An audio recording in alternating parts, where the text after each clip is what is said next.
Hello, everybody. Welcome back. This is part two of our little mini series on the value of flourishing. And so, if you didn't catch part one, definitely go back, check out part one. We introduced this concept and went into really the history of flourishing, both some of its ancient roots, its connection to the founding of America, and some really interesting psychological theories and research that have come out even just over the past 100 years or so that have really led to a greater understanding of what it takes for human beings to flourish. But this is the part that I'm really excited about because in this particular episode, Chris and I are beginning what I anticipate to be the rest of our lifetimes worth of work to start exploring what we mean by the concept of flourishing. And just to give you a little insight into how we're going to proceed today, Chris has done a kind of meta synthesis that he is calling his Magnificent Seven, which he will take us through and probably do a little back and forth. I'm definitely going to want to ask him a few questions. And then I've put together my own, what I in answer have to call my own Elite Eight, which are really 8 points that I don't think we've made or stressed enough yet in our discussion on flourishing to bring up on this topic. And I'm sure Chris is going to have some thoughts on that too. So let's begin, unless there's anything else you think we need to say before we get this conversation started. No, let's dive right in. Thanks for that intro, Joia. So yeah, I guess Appreciate I'll get started. As as usual, I'm kind of Mr. Definition. So even when we first started this project, and I mean, you and I have talked a lot about this, but over the years about this concept of flourishing, and so it's definitely always been important to me and on my mind, but I had never really sat down to kind of accumulate my thoughts, so to speak, and kind of condition them. it. And so, as you know, as I started to go through it, I just realized like that my own vision of flourishing was so broad and deep at the same time, breadth and depth, that I started just listing criteria or characteristics that I thought all went into it as my way of defining it, even for myself and my ideal. And then, kind of going through this exercise, particularly our first session about the history and all of that, many of those thinkers and academics who I have read and or referenced in the past, like I noticed even some of the overlap, but also realized how many things I thought were still missing from their models relative to mine. So, like you said, kind of especially referencing back to everything we covered in the last session, I realized kind of after the fact that my own ideal of flourishing is kind of a meta synthesis of not only the great ideas and knowledge that we get to benefit from and stand on the shoulders of those giants before, but also I think some of my own kind of additions to the concept and then even some of our own joint efforts via our work on the statement from philosophical liberalism. So with that, you preempted me. I call these my Magnificent Seven because there are seven planks, and I'll note at the outset that this is, as you said, this is going to be a lifelong journey. The us continuing to tease out and refine these concepts. We look forward, frankly, to all of you listening and watching out there, hearing your contributions to this as we build this new ideal of flourishing and greatness. But certainly, that's a big part of what we're about here. So just to kick it off, even this is by no means exhaustive, but for now, these were the ones I came across. And so, it is seven elements. And so, I'll just run through them briefly, what they kind of consist of. So, the first one for me is what I call pursuing, well, it's pursuing one's values and achieving them. So, what I call kind of living a values based and a values achieving life. The second one is all of the character virtues that living a values based life requires, i.e., building virtuous character in yourself. The third one is being and feeling the state of happiness and the emotion of pride in particular. So, this is kind of the reward for living a values and virtuous life and character, and then also pride is kind of the emotional state one feels for having a good character and living an efficacious and achieving life. Um, to me, they're in many ways kind of the highest emotional states or rewards one can experience in life. And as we talked a lot about in the last session, even why happiness often gets um, uh, conflated or related to the concept of flourishing is because of this very truth about how important that emotion is. My fourth one is what I call kind of being a fully integrated and rational being. So, or also being fully human. So, this is really the value of intellectual and moral development, as well as, kind of your character development, but really also making sure that you're integrated so that you are acting rationally in accordance with our human nature, but also you're encompassing all of the unique polarities of human identity and nature, and fusing them to maximize their benefits. We talk about some of the core ones, even in our statement, about the fact that we are both individual and social beings. We're both beings of mind and body, of reason and emotion. And so really grasping all of these different dimensions and polarities of human identity, and integrating them, all in your identity and your life. The fifth one is one of our own ideas, also mentioned in the statement, the creator trader pursuing continuous betterment ideal, or what we call human nature at our best. And in particular, the point I stress here, and we're going to have a separate discussion on the creator trader ideal. But for purposes here, why I think this ideal, well, why we chose it as an ideal, and then why it's definitely core to flourishing um, is the fact that creativity, creating and trading, changing and shaping nature, that really is the greatest power that we as human beings are given. It flows from our fundamental rational capacity as a being with consciousness and a being able to know and discover how the world works. But the purpose of that faculty is so that we can create and so that we can shape the world around us. And so leaning into that power as our greatest power and really letting that be the core of human existence, that's why we chose it our ideal. And there's other dimensions to it, of course, of why it's human nature at our best. But that to me is a core component of flourishing. And then my sixth plank going on to that is, kind of building off of that insight, is I would say work is the primary purpose of life, and that should serve as at least the central organizing purpose in life. And the reason for that is because, kind of as we've talked about in throughout these sessions, we're beings of both thought and action, that it's through our actions that we are able to actually survive and thrive in the world. And it's through creating and trading with others that we do that. So in some ways, acting in accordance with our nature, we have to do that in order to live a good life. And if we take out the part that's most us, which is acting creatively to shape the world around us in the image of our values and to achieve our goals, then we're kind of severing ourselves from our very nature. And so to me, in particular, to the kind of universal question of what is the purpose of life, to me, um, work is my answer. Although I'll come back to in a minute what I mean by that. But to me, this also just flows naturally from the fact and the realization that being a creator trader is our ideal, of our nature at our best.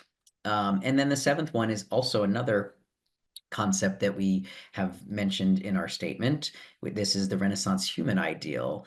And this is really, to me, this is about, speaking of breadth and depth, about having breadth and depth in our life. This is about all the other values aside from work that are also very important and that give full meaning to life. In many ways, this is the meaning plank of flourishing. This is relationships and love and health and fitness, taking care of your body, physical and mental health. This is all the dimensions of human existence and all the gifts that we're given as humans in this world to experience and maximizing that, and then pushing ourselves to engage in as many of those domains of life as possible, and even, dare say, aiming towards mastery in them. I mean, as the name implies, even in its kind of roots come from the Renaissance human ideal.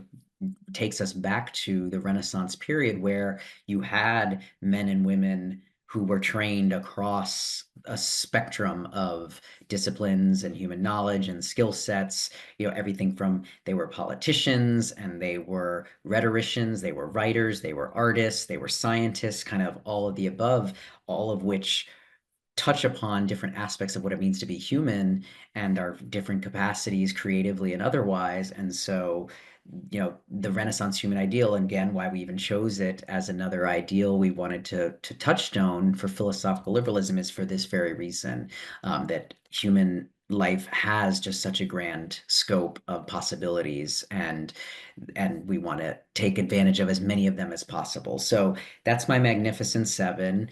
I guess I'll just go back and maybe even note some key additional points, and then even just draw out to me what each of them kind of speaks to fundamentally. And I'm drawing from some different notes here, but I think on the first one, pursuing one's values and achieving them, I think the critical point is that we are values-based creatures. We need to set goals that give direction to our life, and that also are meaningful to us. We need to choose them. That's just part of our nature as well. And then the need for achievement, actually achieving them, there's a great feedback loop in there that gives further purpose and meaning to our life, and certainly satisfaction when we achieve them. And I think just also inherently in human nature, as we are kind of aspirational and achieving beings. So that's what this one fulfills. But it doesn't mean critically that you always achieve all of your values. It's not to suggest that, everything always goes your way. I think the fundamental realization here is that it is possible to achieve values in this life, and that you should aim to live a life that is in pursuit of your goals, and knowing that you have the capacity and the worthiness to do it. That's the significant point here. On the second one, building up good character and all the virtues that entails. This, I think, speaks to our need for morality and to just be good, and to feel good about ourselves, that we are good and worthy. And certainly if you want to achieve your goals in life, we all know that there are certain ways of acting that serve to help that cause, and then others that hurt it. Being lazy, or kind of whatever the case may be, not pursuing your goals, being dishonest. Sorry, I'm just thinking of other examples. Different vices, you might say, of behavior will lead you to not achieve your goals, and the converse is equally true towards achieving your goals. That being honest, exercising independence, being productive, these are all virtuous actions that can lead you more in the direction of your values. So I think that's what that fulfills. And then on the third one, I kind of talked through, but I think this speaks to just psychology and, um, our need for self-esteem, and then just being able to experience joy. That is a fundamental human need, and it's a great reward for human existence. On the fourth one, for integration, I think this just speaks to the fact that, as we talk a lot about in our statement, and we'll dive into further in future sessions, because we are complex beings with all these different dimensions, it takes a lot of work to live up to all of those aspects of our nature, and to make sense of it, and to bring them all together. But it is an essential part of being human, and in the process of integrating all of these aspects of ourselves and leaning into them rather than shying away from them, or seeing it as a false either or choice, that we have to choose one or the other. That therein is, just a process where we can become fully human. That's why I kind of even say be fully human, to kind of shorthand describe this one. And it also, I think, speaks to just the desire for self-mastery and growth.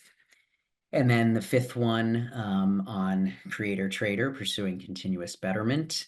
Again, I think I said kind of the key points there, but to me, this one also deals with our need to shape our environment and have some measure of power and control over the world around us. But it's not to suggest we can control everything, quite the contrary. But I mean, part of the creative power is that we do get to shape the world in the image of our values, if we, kind of take all the other appropriate actions and build up, the characteristics that we need to achieve that. So, that's it. I think this speaks to that fundamental need.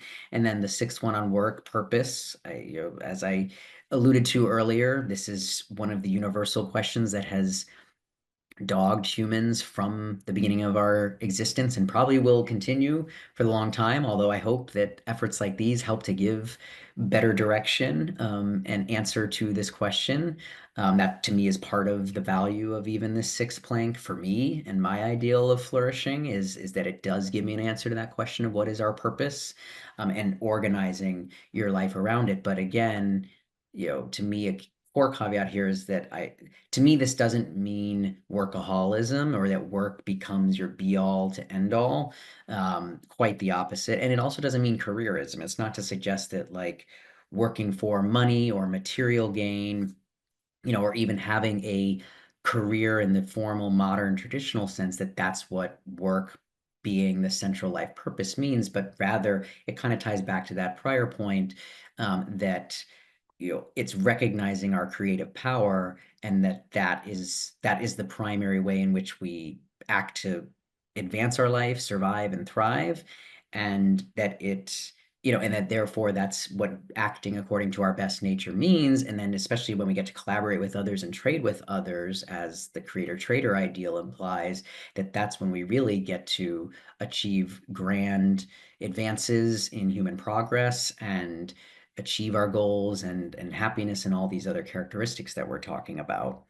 And then the last one, I think, is a further balancing or proof of this point that we are beings of multi dimensions and multi needs, not just work, and it can't be all about work. So finding balance, finding meaning, and then love, all of these other core, and companionship, community, and connection, all of these are intertwined with the Renaissance human ideal. And part of why I even love that ideal is that it does subsume so many of these other concepts within it. So, in some, or as another kind of cliff note or footnote to this, my Magnificent Seven, I also like that, and I didn't even do this intentionally when I first set out to create this list, but it just happened to be that it also integrated these three ideals that we laid down in our original statement on philosophical liberalism of the creator trader, pursuing continuous betterment, and the Renaissance human ideal in a way. If you had nothing else from the seven, the formula of those three ideals equals flourishing, to me, that kind of captures it all. So I'll just stop there. I know that was a lot, and let you digest, see if you have any thoughts, objections, questions. The floor is yours. Well, it was a lot, and it was definitely magnificent. So thank you very much for the Thank you. Magnificent Seven.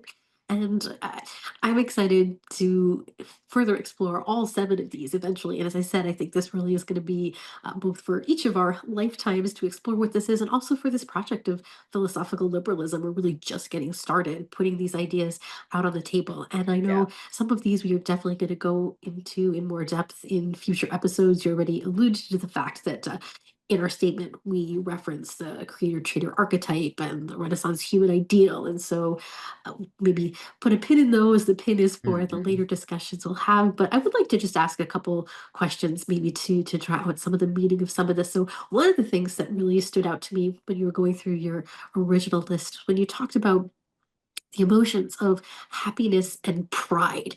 And that really struck me. It got me thinking. I remember when Martin Seligman was talking about his own evolution of his ideas about flourishing, and how he even started with first just the positive emotion aspect plus engagement or flow and meaning. And then he kind of added on the importance of accomplishments and relationships to finally get to the PERMA model. But he didn't necessarily reference pride the same way you did. And I think it even gives a nice tie back to Aristotle, whom we referenced at the Mhm. very beginning in our last session. And I'd love to hear you say more about pride as a virtue because, well, you know me and you know I agree with Aristotle that I think pride is the crown of all of the virtues, but many people take pride to be a vice. So I'd love to hear you say more about the place of pride and why pride is not a vice and why it is so important. Great question. Yeah. Well, so partly I see, and perhaps this is a topic for further debate, discussion. Again, always drawing it to definitions, but partly I see pride as a virtue, but also an emotional state in a way. So when I was even thinking about this third one, it kind of flowed naturally from the first two, where, the first is living the values-based and values achieving life. And then the second one is, well, or it begs the question, how do you do that? And my answer is develop a virtuous character, act virtuously. And then it was kind of, and what do you get for these two things? So I was really thinking more about like the emotional reward and state of mind that one gets to embody and experience by achieving those first two. And so to me, happiness in many ways, particularly the form that we discussed at the end of the last discussion, um, I I liked how you put it. It's being both satisfied and dissatisfied at the same time, but it's like this deeper kind of, for lack of a better term, satisfaction with yourself and life. To me, that's really kind of it goes with both being virtuous and achieving your values, but it really follows along with the second of those, achieving the values. So to me, pride is really what you feel for having a good character, for being moral, being good, right? Like as I mentioned earlier, part of what the being virtuous and act and building up good character speaks to is, I think, an innate need for us to do good and be good and have morality. Virtues is the way we do that. It's, and we're going to have a separate discussion on virtues and what they mean and how one figures them out, or at least how we can figure some out that work for you in certain different contexts. But that's kind of the way you do it. And and then pride is what you feel for being a person who has achieved a good moral character. So it's a different happiness, I think, does still, they both go with both, but my emphasis was that happiness really attaches to the reward for achieving your values and being a values-based person, and that's important. And the important part is that you consciously set values for yourself and goals, that you don't just kind of go through life and go through the motions and yeah, maybe gain a modicum of success or satisfaction for your basic needs, but never kind of think about it, much less expand beyond that. I think recognizing, oh, it's important that I choose set goals for myself, particularly positive life affirming goals, and that I do the work to pursue them. That to me, that's kind of where happiness comes into play. And pride to me really is, kind of, it's a stand-in for self-esteem too, I think, which is another consequence of building a good character. So and you need both, because if you just achieve all of your goals in life but do it through hook or crook or other means, then you're probably not going to have much self-esteem, and you're definitely not going to have good character, and the two are interrelated. So you're probably not going to feel pride. You might act arrogantly towards the outside world, but you're probably not going to feel this sense of true self love and efficacy and worth that to me pride encapsulates. It's a beautiful answer. So, my just going to go into my next question. I really would love to hear you say more about work. And this one is really resonant for me as we're recording this. It's the end of March. And Chris, I think you know that one of the things that I do every March 26th, I recognize Viktor Frankl Day. And maybe I Mhm. should add this as one of Just my own little yesterday. Yeah. tidbits about ways that I think about how to flourish is the importance of ritual in life. And there's Mhm. importance to ritual that you share with others. And there's also importance, I believe, to defining rituals that you do for yourself. So this is one of mine as I read Viktor Frankl's Man's Search for Meaning. Uh, every year on his birthday is a kind of recognition. And so this one is just fresh in my mind right now because when you were talking about work, I was thinking explicitly about how his whole view of meaning and how human beings find meaning is, he points out, through three primary ways, which is through work, through love, and through courage under difficult, trying circumstances, like, Mm. for example, living through the Holocaust, which was his experience. But I would love to hear you expand more about this concept of work. And I think you already put some really great caveats on it, that it's not workaholism and it's not careerism. But I'd love to hear you say even more about the importance of work and having that kind of purpose that guides your creation in the world.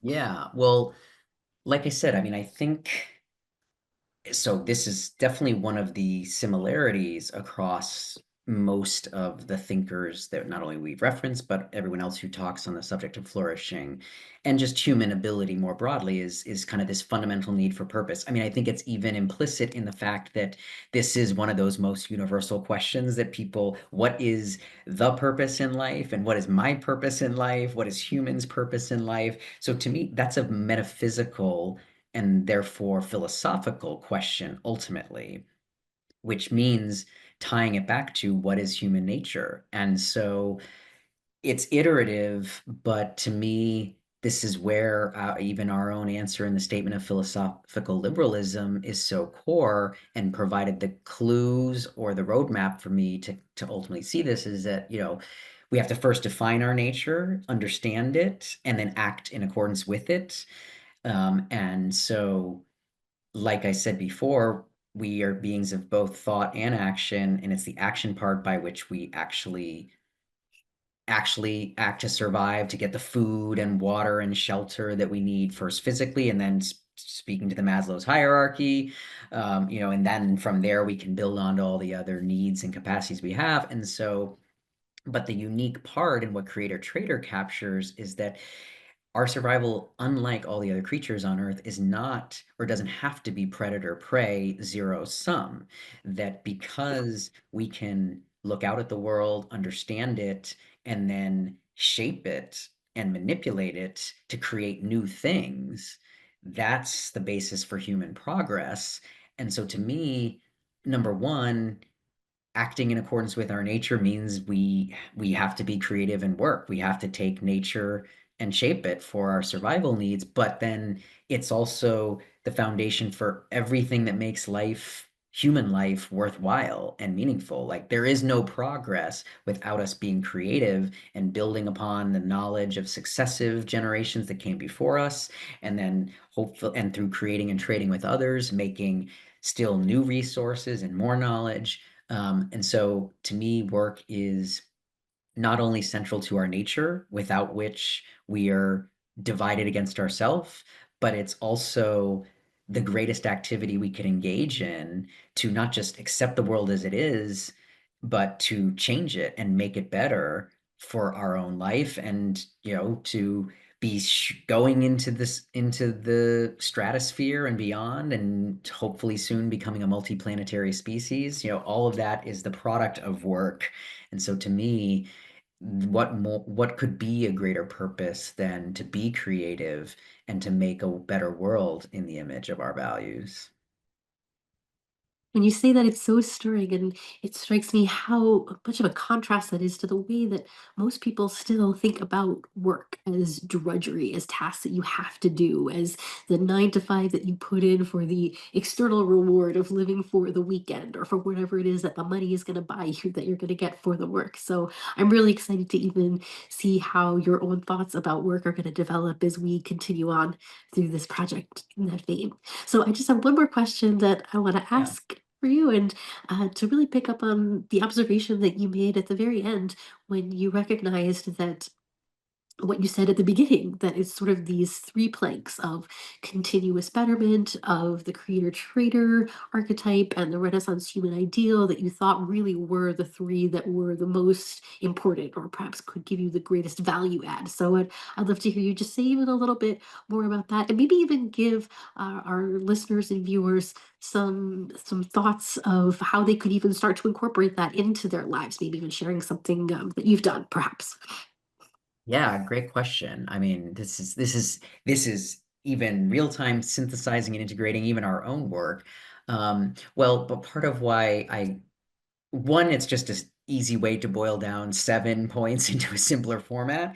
But also, as I broke it down and thought through it more, I realized that part of even the brilliance, at least in my mind, not to pat ourselves on the back, but of these three ideals is, and I say brilliant because it was unwitting in a way, or certainly unconscious, I think, to some extent, or we didn't grasp perhaps the full scope of what we were doing at the time. But now, with further reflection and more knowledge and understanding, frankly, too, um, to me, they subsume all these other things. Like in a way, they are the metasynthesis of all this other great work and insight and knowledge about what it means to be human and what it requires to not just get by, but to flourish and to be fully human, if you will.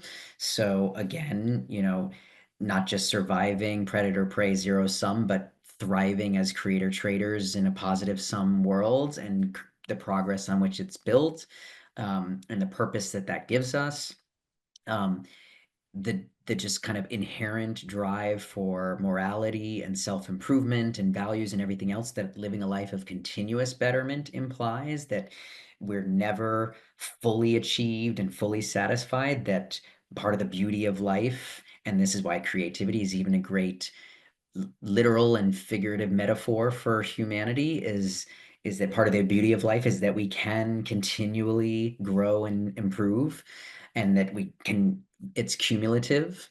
And then the Renaissance human, like I said, it really captures that we need meaning, that we need connection, that we, are integrated beings of so many different needs and polarities and identities, and all of the, and there's so many other great aspects to existence, so many great emotions, all of that. So to me, they just neatly summarize and capture, I think, everything that's in this full 7 planks, as well as all the other great work that we get to benefit from and build off of.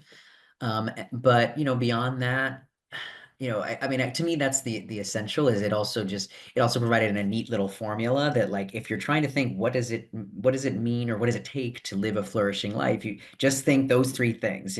This is creator trader plus continuous betterment plus flourishing, and you'll pretty much get there. And I guess one other thought I would add to it is that, to me, it is somewhat of a formula in the sense that you need all of them to live a fully flourishing life, at least in my conception of the ideal. Because to me, in a way, once we know all of this about human nature, how can you avoid or ignore some of the parts and not all of them? And more important, but that puts it in more of a negative light. So I'll put it in a positive spin. It's more like,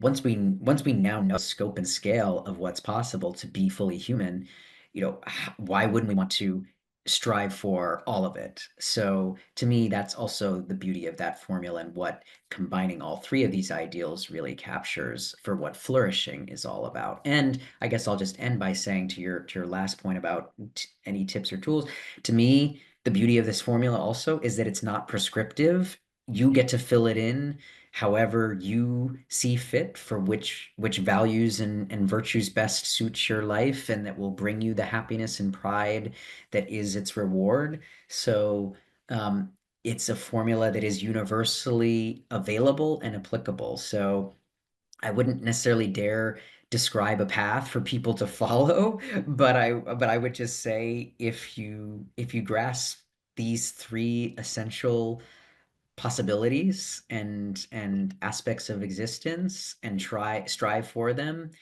like I said, I think you'll be on a good path to flourishing.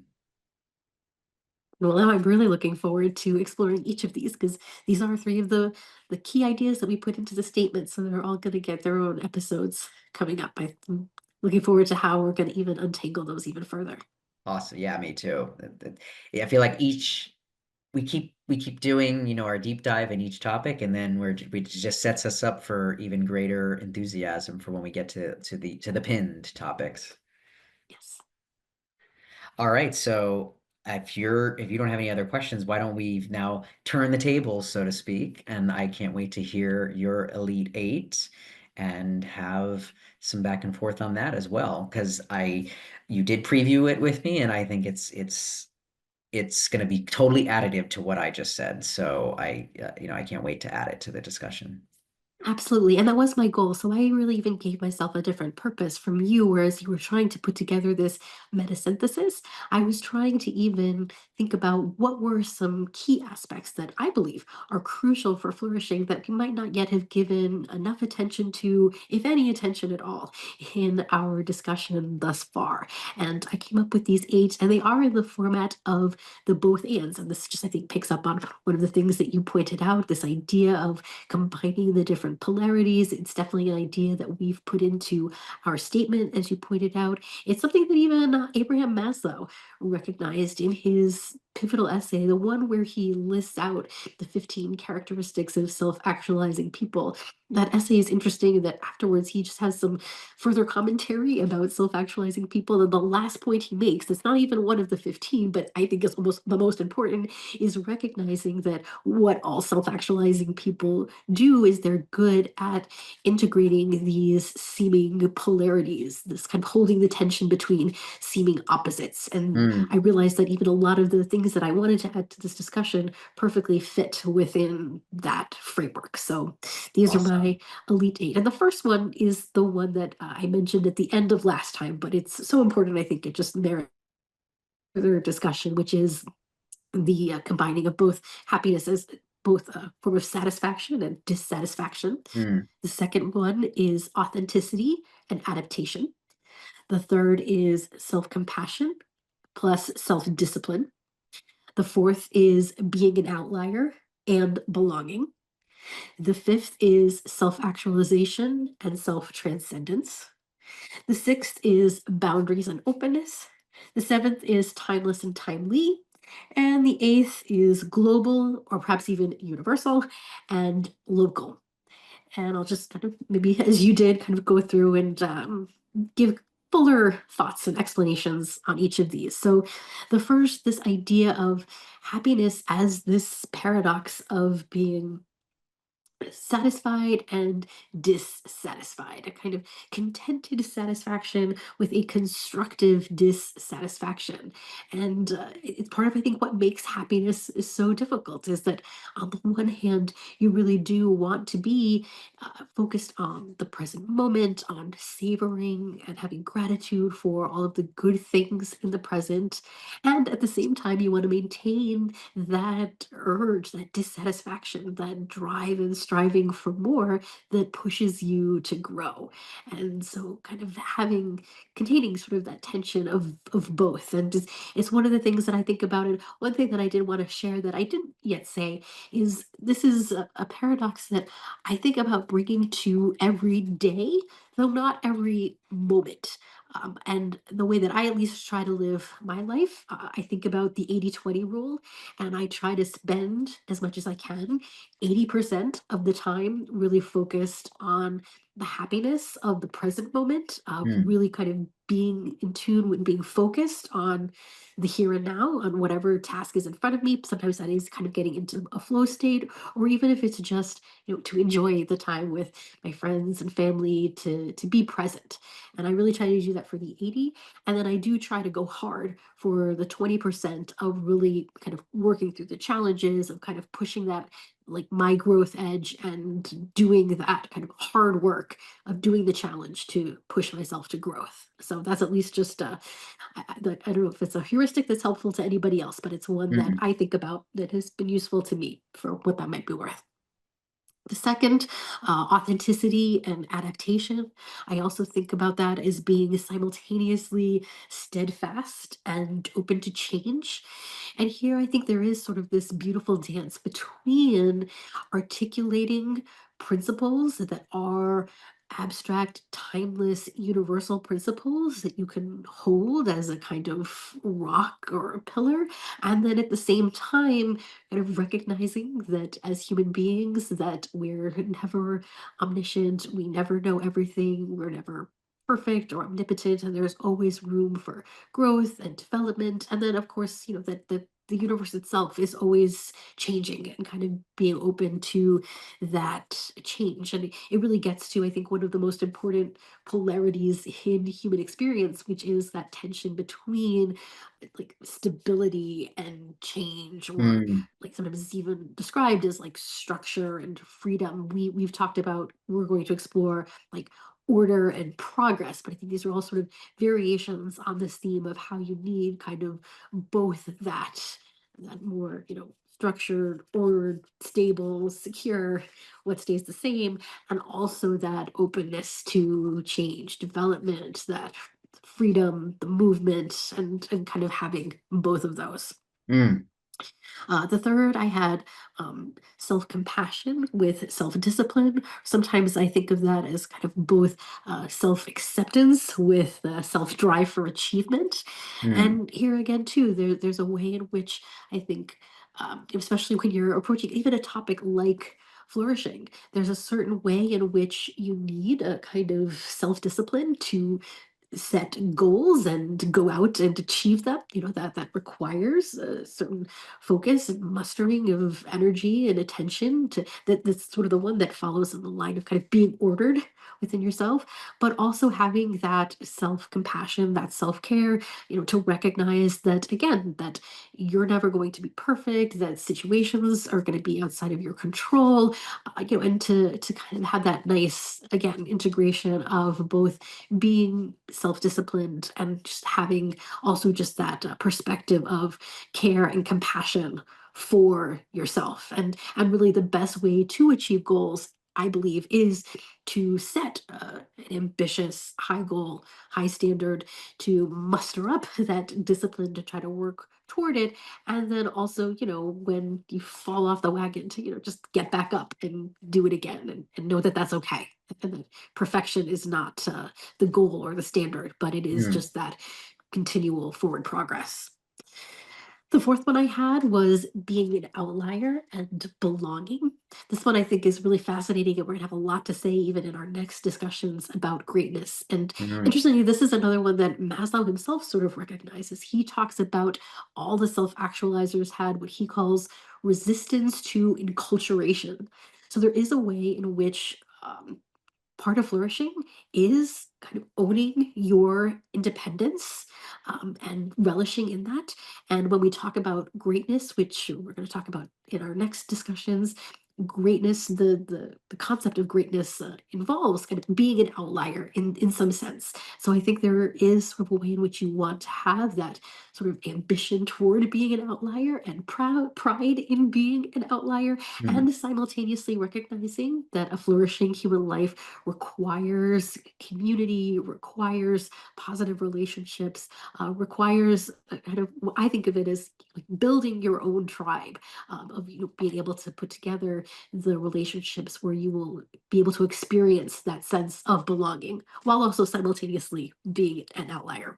mhm, Um, Fifth, the one that I think really is the apex of all of these is again Maslow's, and something that he himself, I think, recognized but never articulated as much as I wish he would, because this really was sort of, toward the end of his life and his thinking, was kind of recognizing that beyond self-actualization was self-transcendence. But uh, what he saw, and what I think is true, and the way I like to put it, is that they're really kind of two sides of the same coin, that self-actualization and self-transcendence really go together. And this is the idea that self-transcendence is about having a mission or a calling that is greater, like sometimes the way this is phrased is that it is greater than yourself, like the way that it's colloquially expressed. I like even what Maslow says, where he says it's outside of your skin.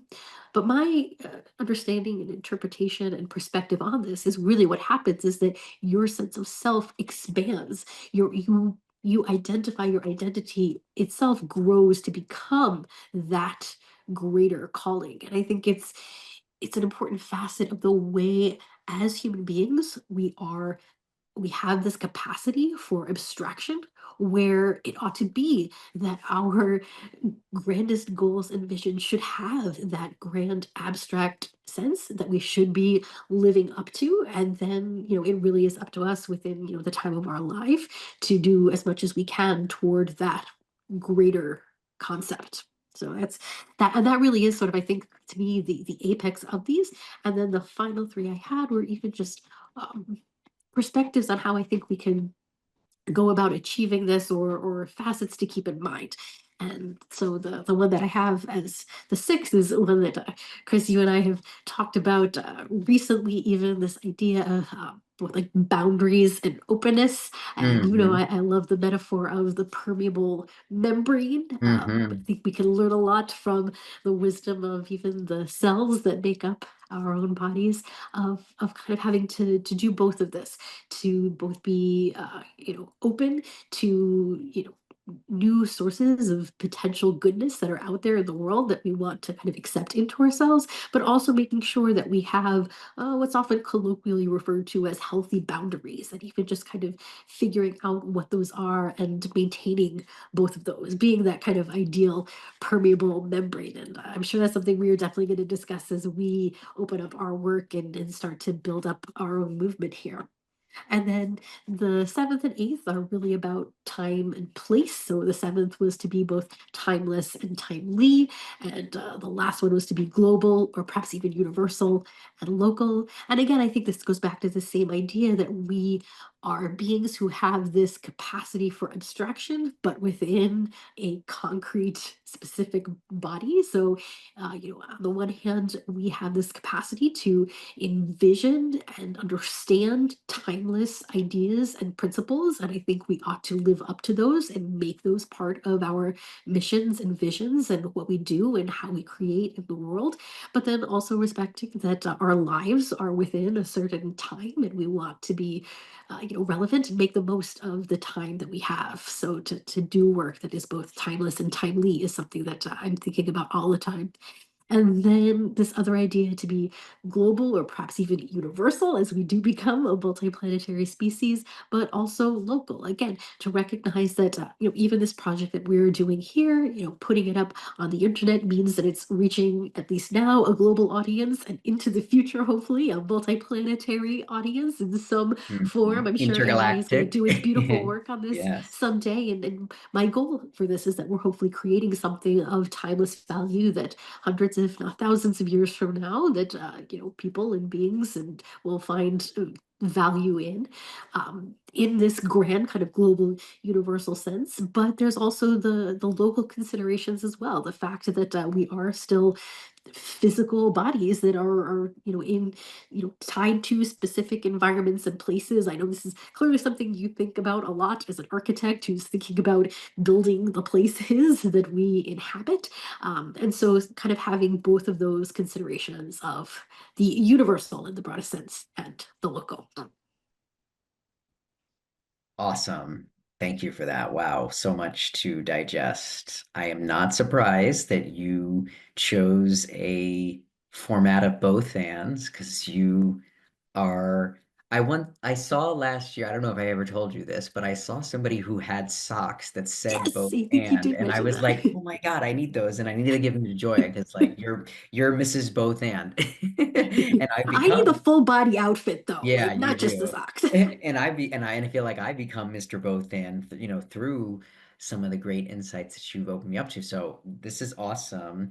And but I also know because of that that you have many both ands. Frankly, in many ways, just like the virtues are not necessarily limitless, but there's so many of them there are so many different polarities of identity and certainly both ands that we've talked about in different contexts. So I'm just curious what patterns or themes you might see between the eight that your elite eight that you chose here for purposes of flourishing specifically. Like why these eight out of all of the different polarities, not just that are out there, but that I know even you specifically have already done work around.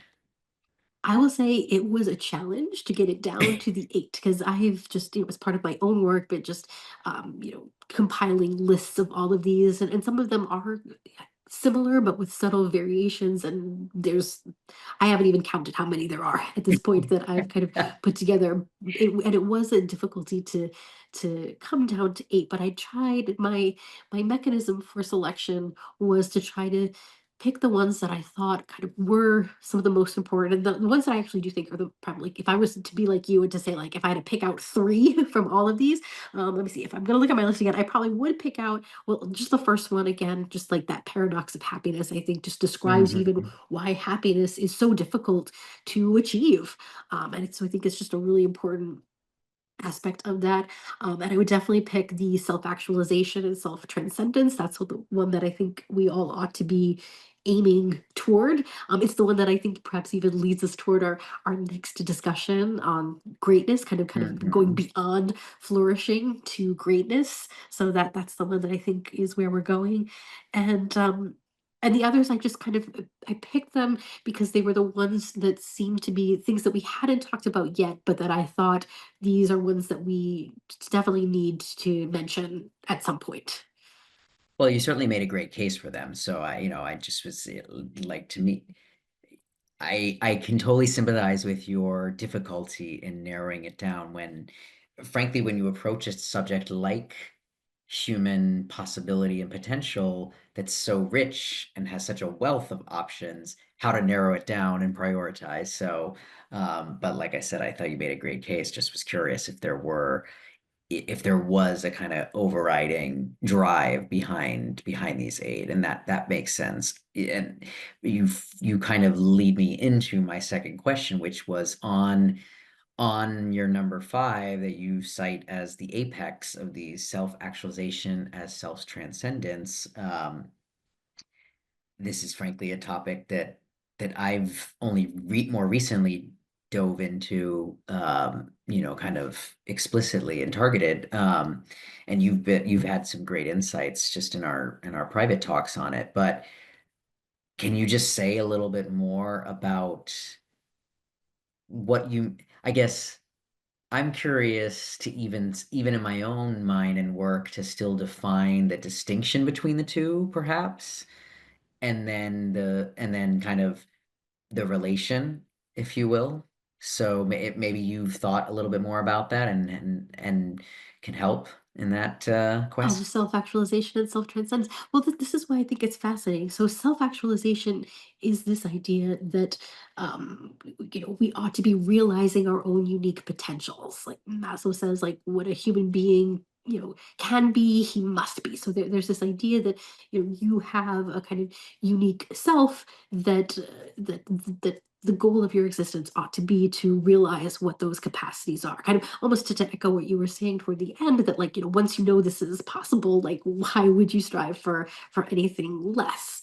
And so the interesting well, so one of the interesting things about self-actualization is that, well, one, it is focused on the individual, it's focused on the uniqueness of that individual. There is the aspect that I think Maslow recognized that not enough people do, that where he really went to catalog what are the characteristics that all self-actualizers have in common, which is hopefully something that I think we ought to get into more. And I don't think it's necessarily appropriate for this particular discussion, but there's that aspect of self-actualizing is really essentially kind of being and becoming that process of your best self. And Hmm. then self transcendence is going beyond your individual The self self. to Got something it. something greater. It's having that cause, that mission, that grand vision that goes, as in Maslow's words, like outside of your own skin. Or I think people always say like something greater than the self. But to me, even that the more common nomenclature misses something, because to me, the beauty of what this idea of like having this great grand calling is that it's the way I see it is that it's like this the self expands is a better way to think about it. Right. Well, Um, I was even almost gonna ask what does that mean to you about quote unquote big grander than oneself? It sounds like to you, it's more that the self becomes larger by having a mission, so to speak, that transcends, to use the word, just I hate to use the word just, but just working on themselves, right? Well, But I mean, since we're talking about Maslow, we could always use him as an example because he, as someone who I think, lived up to the ideals that he was trying to understand, had himself this grand mission of his was to do this research to identify what he called in his work like the farther reaches of human nature, to understand what makes for the highest form of living.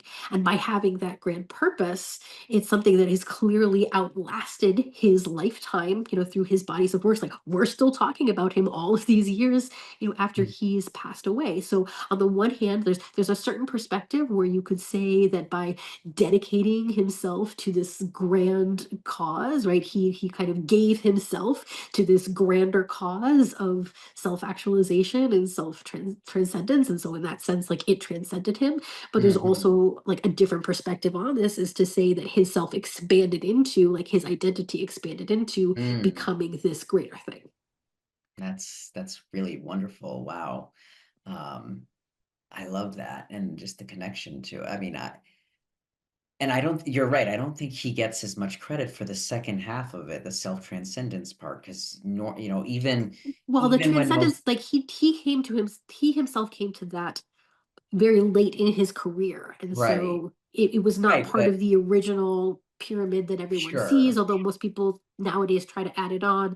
But it was the edge work that he was doing, unfortunately, when he passed away. right, I guess right. maybe this is the way in which the self itself is limiting because eventually he passed away and died, and we didn't get the full flowering of maybe what he would have said about transcendence. But even in identifying self-transcendence, it's a way in which, right, his self-actualization kind of transcends Well, him, right, he's right? Because carrying we're still on talking about it and because trying now to we figure it get to out on build his off of behalf. it. Right. He planted the seed that we now get to grow and build off of. Right. Yeah. Yes.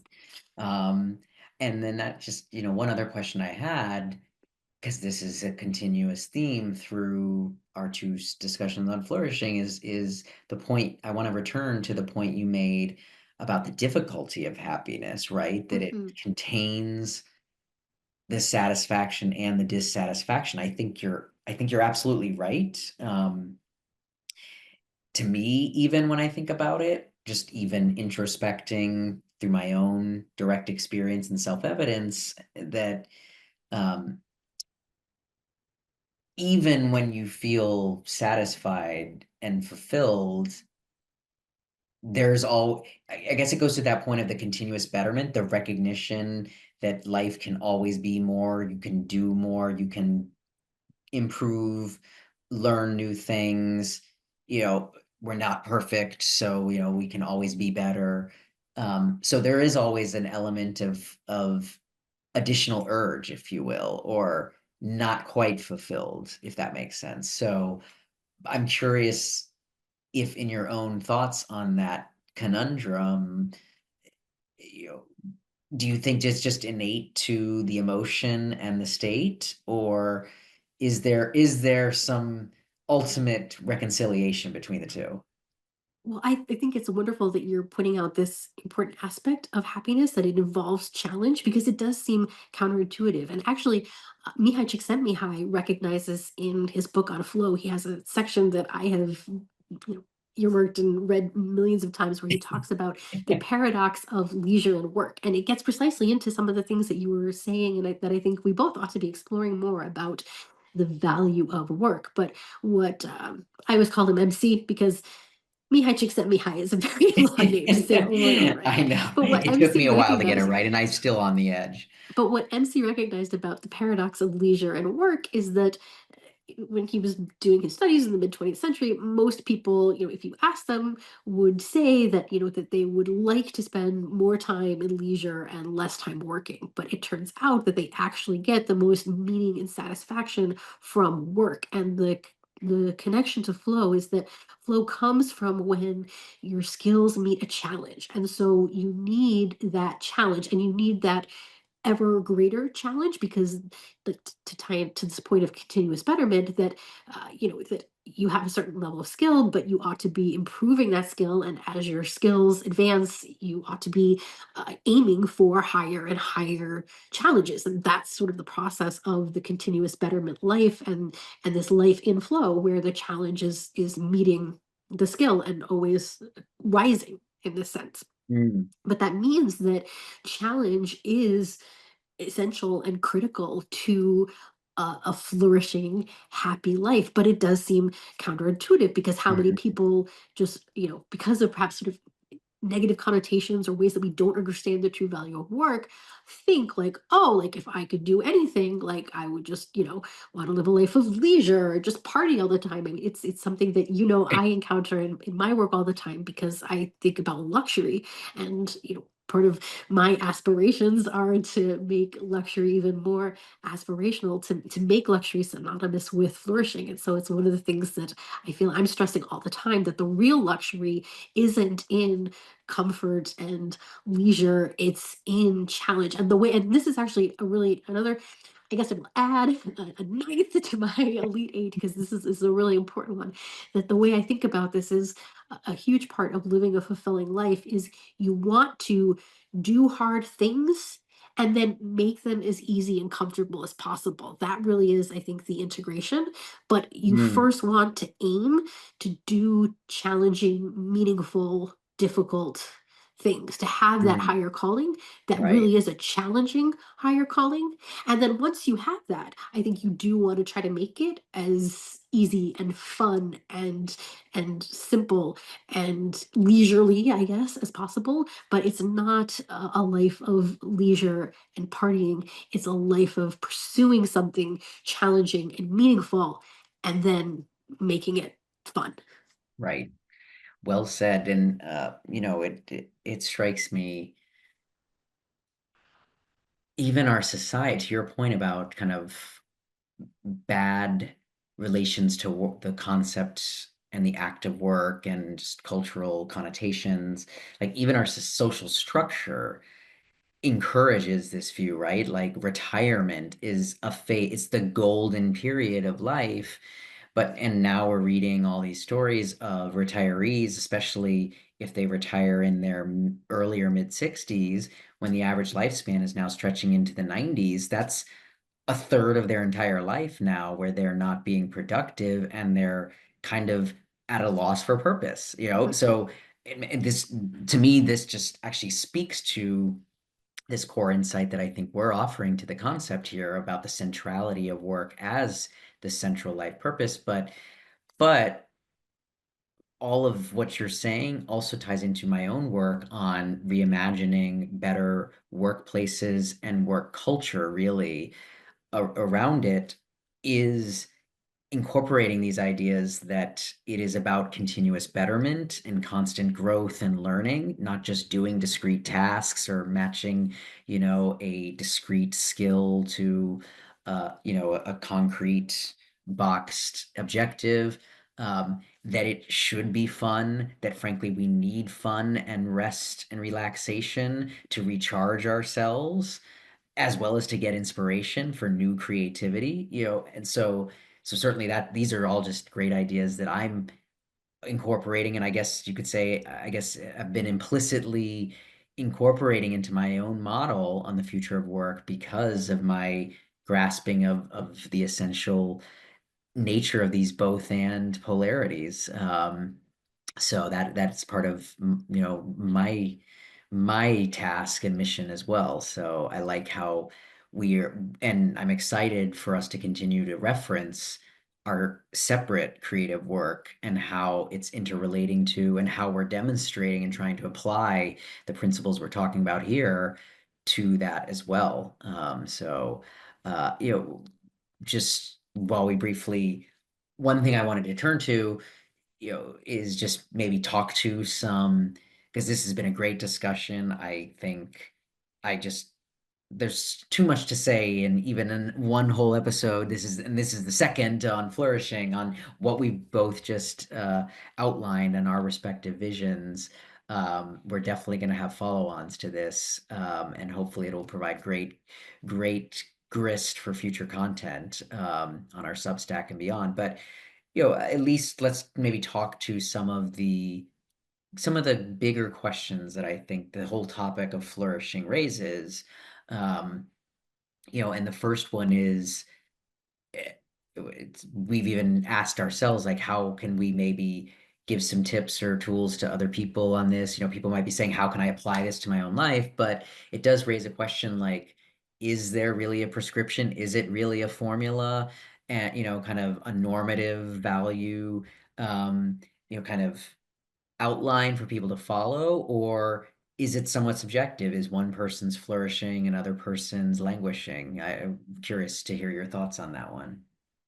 Well, you're probably not gonna be surprised to hear that my answer is going to be a both and I think even our discussion on Naturally. flourishing has kind of shown this, and, like, the way that I've kind of put it in our earlier episode was that I think, what we see is that when it comes to flourishing, that there are perhaps ingredients that are common among most humans. I mean, I guess it doesn't apply to, people in a vegetative state, like, there's perhaps always outliers that this is not applied to, but there's certain Right. ingredients and aspects that we recognize are universal essentially across 99.9% of humanity, but that it's going to always require its own individual mixture and expression so that while we can, I think, even like some of the models that a lot of our leading experts have come up with, things like Maslow's hierarchy of needs and Seligman's perma model, and the concept of flow, and even Viktor Frankl, and recognizing this kind of trifecta of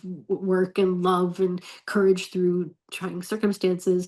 Like, these are all, I think, useful models that have wide applicability across humans, but every human is going to find their own unique individual combination and expression of this, and and there might be some that are more relevant to you than others, and so there is, I think, a beautiful way in which we can learn from each other and then also pursue our own thing. So it just ties back into my one about being both an outlier and belonging. Like, in a sense, we all belong to this kind of common humanity that is striving for flourishing, but we're all going to be outliers in our own way of figuring out what the specific vision of flourishing looks like for each of us. Yeah, I totally And for agree. different times in our lives too. Let me just add that too, because there also isn't a set version of flourishing for you that is for you at all times of your life. Like, as human beings, Right. we go through different times and seasons of our life. So even what your particular vision of flourishing is right now uh, can and probably will change as you go through different life stages. Yeah, I completely agree, and I would echo your answer on it's a both and. I tried to kind of capture that in one of my final statements on my Magnificent Seven, is to me, and it is an important point to stress, that I do think, well, one, it is open, it's universal in the sense that it is open to everybody, and more importantly, to me, I think it's the ideal we all should be striving towards, because, like I said, it's once we know what's possible, why not? And I also think it's implicit in the fact that, I mean, just even the body of knowledge that we're building up on and that we've now even meta-synthesized and taken to our own is a perfect demonstration of the both and, because there's commonalities across them. And I think it's those commonalities that speak to the kind of universal elements of just, again, this is what all these sciences are aimed at, is trying to discover truths that are universally or near universally applicable so more people can make use of them and flourish. No pun intended, or pun intended. Um, but yet then also we have obviously modified them and added for our own purposes. And then what I kind of like to think, even in my own Magnificent Seven, what I realized about it and what I think I liked about it is that yes, to me, there's a formula in the sense of these are the seven elements, but when I look at each element, there's no prescription of what the specific values or what the specific virtues or what type of creative work you do, or like I was trying to say earlier, even like what does work mean? Like it doesn't mean being a career. It could be, raising an amazing family, and creating the best next generation of human being. Like that is an incredible endeavor and enterprise that if you take seriously as a career, you can do amazing things with, right? So that's the point to me. And so I think I even like the metaphor of the recipe because I think that's perhaps the right analogy is these are the ingredients, but how you choose what proportions and what brand or what strand of ingredient you choose to pick to make yours. Like your grandma's got a different sauce than my grandma, and both grandmas have different ones than the one down the street, and like that's the beauty of it. So yeah, that would be that's my thought on it as well. I love the the multiplicity of all the grandmas. Well, because and to your point, I'm pretty sure even my own grandmother's recipes and sauces changed over Hmm. the Yes. years, whether And changed because as I she went just down the didn't want to do generations all as the well. work or not is a different story, but it definitely changed. Well, let's explore the next one. So I think the next one we wanted to talk about was even are these ideas of flourishing context dependent, or what did you want to say about that one? Um, yeah, or I guess a common criticism is that it's a common criticism of this concept is that it's kind of quote Western centric and maybe correspondingly more individualistic in the elements that it emphasizes. No, I mean I think it ties back to the first question about is it universal and kind of prescriptive or open. I mean maybe even a little bit of your boundaries and openness point, right? But no, I don't think it's insofar as the recipe is, or rather the type of ingredients is the universal part. Um, it's universal. Like this is about humans as humans. It doesn't really matter whether they're humans in China or in the United States, if they're humans in the 21st century or in the Renaissance, in the 16th century. So, but although I think, and we'll get into this, and this is even how these values tie back into our project of philosophical liberalism. We can talk about freedom as an essential ingredient towards being able to then throw in all the other ingredients. Freedom in a way, freedom is like the book that you need first before you even know what's in it, and kind of so to speak. And so insofar as other cultures, both in the past and in the present, don't have that book even to read off of, then I think it can be harder to achieve. But that doesn't mean it's any less achievable to the human beings in those cultures. So, and then to the individualistic part, I was thinking about that question, and to me, I think it's just inherent to all even these fields of study are about what does it mean to be human, and all of the aspects of human nature that we've been exploring in this series and will continue to, they pertain to acts of the individual. And I think individualism is just it's yes it's a I guess it's a quote Western value in the sense that most of our culture's history and thought has been aimed at kind of exploring these questions of human nature from an individualistic perspective, but it is still about how do we think and act as individuals, and then from that we build off to we're social and have all these other needs that again I think are more universal. So I guess long-winded way of saying I don't think it's context dependent. other than, I guess, this point about freedom and I guess the external and political, frankly, to tie it back to our project, even the external political environment enabling human beings to pursue all of these things. I would agree with that. I even think of freedom as maybe being like the kitchen and the time to actually put your recipe together. And the way I think about this too here, I think even this idea of belonging and also resisting enculturation is important because we've talked about how human beings are both individual and social beings, and there's always that combination. So Hmm. even in cultures that are more collectivistic, there's still a collective of individuals. Right, And if you exactly. happen to be an individual in that culture, your recipe of figuring out how you are going to resist enculturation, to embrace your individuality, and then also find ways to belong and find the values that you share within that local culture. I mean, I guess here again, this is like also the global universal plus the Yeah, local, to the extent that you are, you know, within a particular culture and you're trying to make your way within that culture, there is that tension, I think, between being the individual, being the outlier, and belonging and, finding your place within that culture. You're going to have to put that together in your own way. And, depending on what culture it is, it might have different shades. But again, that's just sort of the beauty of how everybody's recipe is going to turn out differently, I think. yeah, well said. And maybe just to close it out, happiness has been, that's where we started. It's been a continuous theme. And yeah, just any closing thoughts on, I mean, I think we've sufficiently answered for ourselves here that flourishing is much more than happiness. But I guess Though anything, also including it, it's another but though both a and. budding, well, right, exactly. Maybe we should have called this movement both and rather than I kind of did, so philosophical. I'm going to take credit for What'd you that say? fact.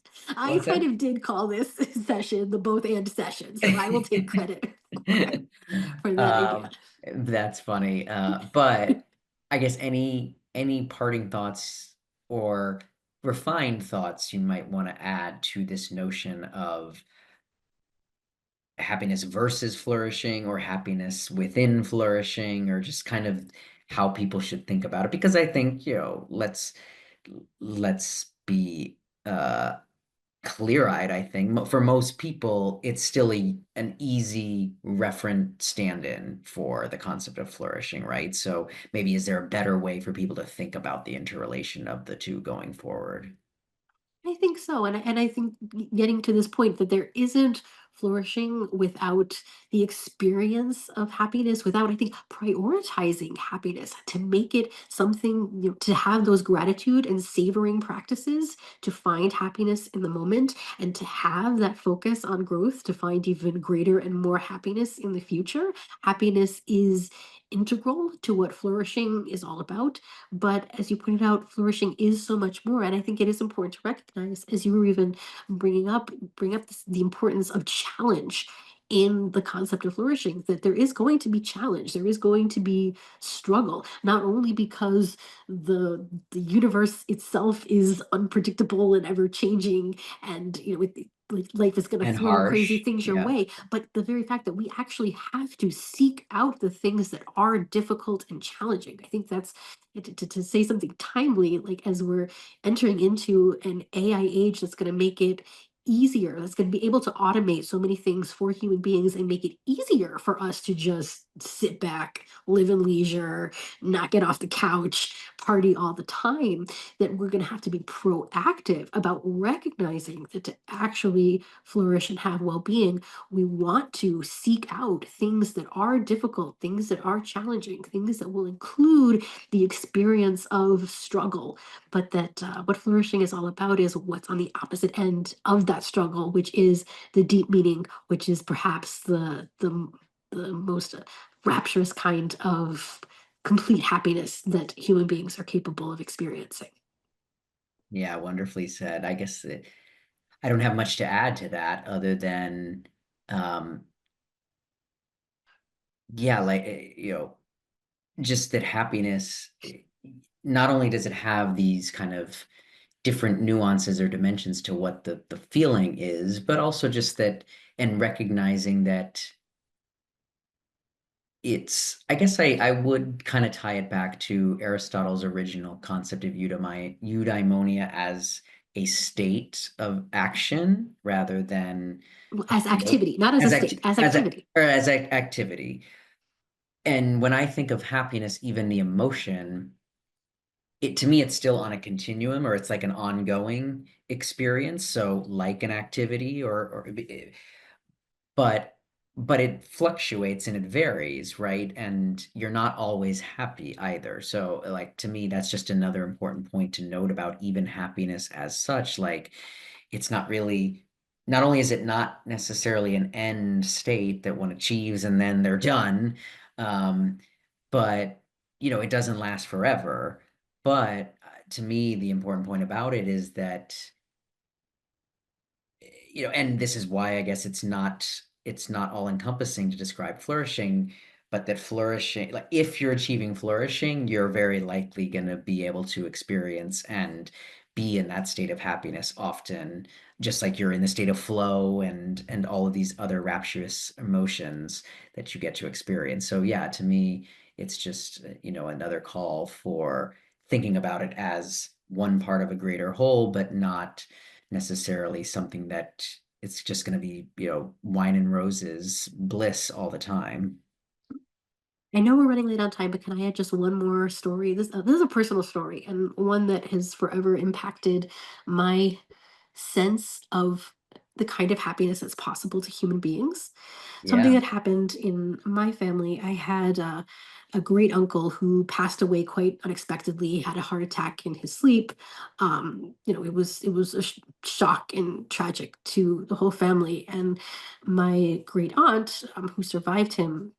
This is like the Italian side of my family. If you just like think about almost like your stereotypical vision of like an Italian grandmother that's just full of that, sense of, enjoying life. And Hmm. I will never forget that in the midst of this horrible tragedy, she was the rock throughout this experience, that throughout like the wake, the funeral, she had this line that she kept repeating. She kept saying, we always dance through life. And it struck me that even in this moment of like the greatest personal tragedy of her life, that by the way she lived, she created this kind of bedrock of happiness that nothing could pierce. And I've now come to always think about this as like building up a kind of golden core. That's Mm. like the metaphor that I have, that when you live with this focus on flourishing, on finding the good, on savoring it, on having gratitude, on seeking always to grow, you build up a kind of internal golden core that is in itself untouchable. Like it's an achievement that once it's achieved, nothing can, in a sense, pierce or penetrate. And to me, that is part of the goal of trying to understand flourishing and to practice flourishing and to have more of it. Like the more you get, the more you get. And I think the more impervious you become to even the worst tragedies of life in that way. Right, the inevitable wins that life will buffet you with. So wow, I think that does beautifully demonstrate it much much better than I think either of us can articulate, right? Like that through demonstration, just what an incredible emotional state one can reach. And I like how you put that of like a golden core, or even that just can't be pierced. Mhm, That's the reward. mhm. Well, on that note, I think we will just move to our call to action. Um, and so based on this, Joy and I have now put forth kind of our own initial preliminary ideals or variations on this concept of flourishing. So we invite all of you out there watching or listening to pick one of either my Magnificent Seven or Joya's Elite Eight that really resonated with you and think through both think through how you can apply it over the next week in your own life to practice it, and then tell us about the results the next after you complete it in a week. And to kind of model that ourselves, I think we're gonna do that with each other's, right? Mhm. So do you want to go first, or do you know yet which empire do you want me to go first? Why don't you go first? So I the authentic and adaptation one kind of jumps out to me Oh, okay. as an interesting one that I hadn't, at least in the terms you frame it, I've not really thought through, but I do recognize that tension. Mhm. So I don't know how I'm going to apply it yet. That's part of the exercise, but why don't we, in our next session, we can do our own follow-up to start and share that with everybody, kind of how we did this. Mhm. I'm going to think of focus on this topic of work, since I think that was one of the driving ideas that you really brought forward in this discussion. And what I want to do is even pay attention as I go about the work tasks that I've already lined up in my calendar for myself for this week, and just even think about, you know, ways that I can take this concept of work that you've articulated and maybe even make my work more meaningful and contribute more to my Hmm. flourishing. The things that I might have otherwise just put on my calendar and checked off as a to-do list. I love that. Yeah, and I guess for mine, I've